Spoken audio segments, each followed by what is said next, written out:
Hey, what's up? Today I'm going to show you how to go from getting a girl's number to going on a date, but in a very systematic way you can follow using a flowchart. When it comes to this flowchart, I'm going to be referencing a strategy I call the ABC texting method. All right, now I have a separate video where I actually went over this. If you haven't seen that, I actually would encourage you to watch that first, but it's okay if you haven't because I'm going to touch on it briefly, but that other video goes into this more in depth. So let me just jump right in and show you how this works. Let's say you met a girl online or in person. This is going to apply to both. So now we are here in the green box, right? Is this your first attempt at trying to communicate with them?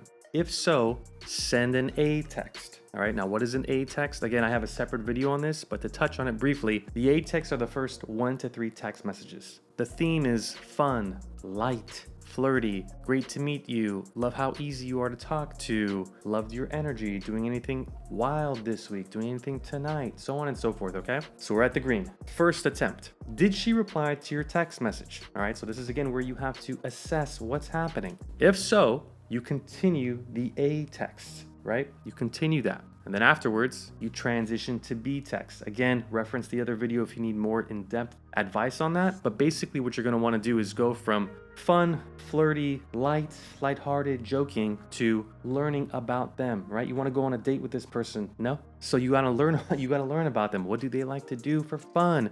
So on and so forth. What do you enjoy doing in your spare time? What's one thing a lot of people don't know about you? Bond with this human.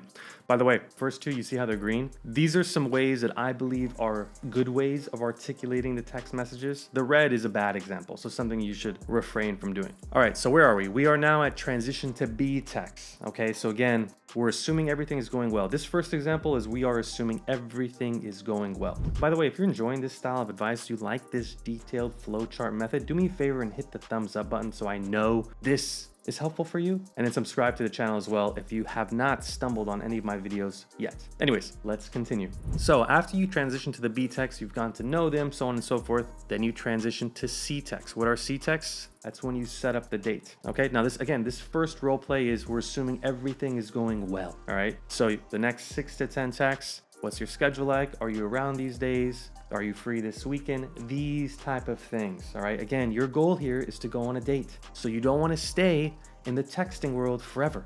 I understand that a lot of things are virtual these days, but you want to get the hell off the text messages. First attempt, you transition to C text. Did she accept the invite? Yes, then you go on a date.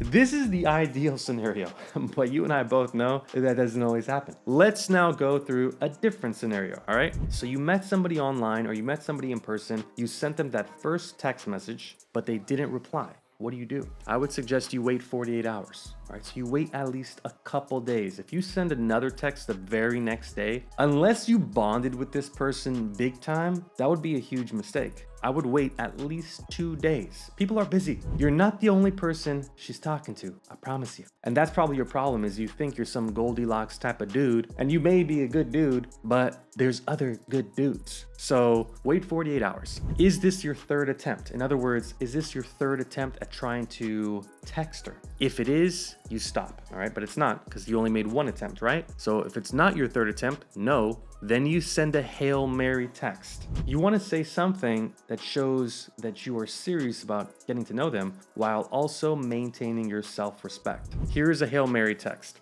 All right, or a few options. I enjoyed connecting with you the other day and would love to get to know you more. Let me know if you're interested in meeting sometime. If not, that's fine as well. Or let me know if you'd like to meet again sometime. If you had a change of heart, that's totally cool as well, so on and so forth. The point is, you're restating your interest while maintaining your self-respect. You're asking them straight up in a direct and honest way. There's nothing wrong with doing that. In fact, in a very filtered world, authenticity is sexy. It's hot and it's rare these days.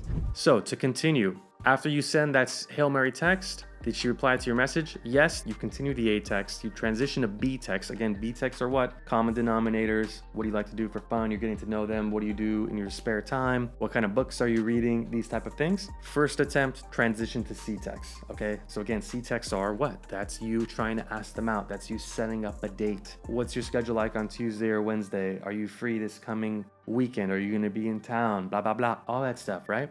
When you've gone to B text and then you go to C text, let's assume now for the sake of variety here, this is your second attempt. Okay, so you've already passed B text. You're now in C text. Let's say last week you said something like, "Are you around the next few days?" And she didn't reply. Okay, so did she accept the invite? No. Wait 2 to 4 days. Did you try asking her out twice? No. Then you send another C text attempt. Okay, again, I'm very big on don't go more than 2 times with any of these strategies, because then you're just looking desperate, you're looking needy, and nobody on earth is worth sacrificing your self-respect. I'm really big on having that mentality when it comes to communicating and going on dates, these type of things. You want to make sure that you're not just texting like some desperate fool. Even if she were to reply, I can guarantee you, I can't guarantee you because nothing's 100% guaranteed, but I'm very confident that it's not going to be a healthy relationship, because you want someone that can openly communicate with you. You don't want someone that can't communicate with you. That's not going to be a fun relationship to be in. So again, if this is your second attempt, and again, the final C text attempt, so again, we're only going 2 times max with this. Did she accept the invite? If yes, beautiful, you go on a date. If no, you wait 2 to 4 days because you had just texted them asking them out. Maybe they were busy, maybe they were stressed, maybe they had gone on a date, they forgot to text you back, maybe they got fired from their job. It's best if you try not to take it personal, all right? Did you try asking her out twice? If no, then you send the second attempt, okay? But if yes, then you stop. So this is what I would follow. Again, if you're new to texting, if you're new to, or you're uncomfortable, you're not really sure where to go, you need some sort of a formula, a playbook, if you will, to try to communicate, and you find that either you're getting friend zoned, or maybe you just find that you're getting stuck too much in text fairyland, follow this. This will guide you through 85% plus of situations, okay? Again, in terms of the A, B, C text, this is the structure. I have a separate video on that. Again, I will link it in the description below, where I go into this much more in depth, and there's also sort of like a quiz role play that we do. I think you'd actually like that if you're somewhat new to this and maybe you don't know like where to go with some of these things. If you found this video helpful, do me a favor, hit that like button, hit subscribe again if you're new to the channel. I appreciate it. And if you want to learn how to not turn off women around you, or maybe you're wondering like, am I turning off women as I talk to them? Check out this video, 7 reasons why women are turned off when they're talking to you, and how to get around that. There's some warning signs you need to be on the lookout for. Check that out. Otherwise, if you have any questions, comment below, let me know, and I will get back to you personally. And yeah, I hope you guys have a wonderful week ahead. Take it easy. Bye-bye.